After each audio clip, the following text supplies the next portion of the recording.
Yes! C'est bon, vous êtes prêts à passer aux vraies histoires terribles maintenant? Vous êtes sûr que vous êtes prêts? Je vous laisse 2 secondes pour réfléchir.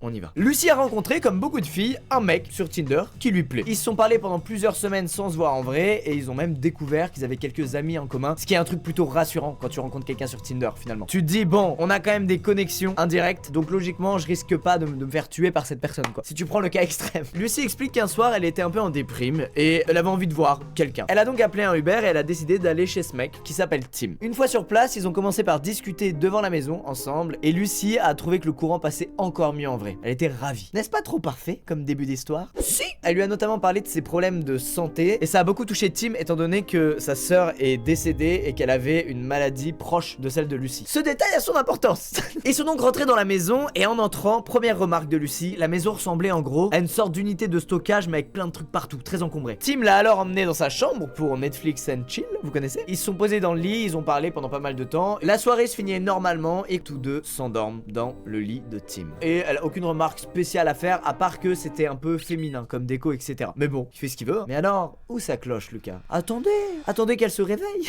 Lucie se réveille vers 10h du mat à cause d'une horrible odeur. Elle explique que ça sentait comme s'il y avait 1000 rats décédés sous le plancher de la maison. La nuit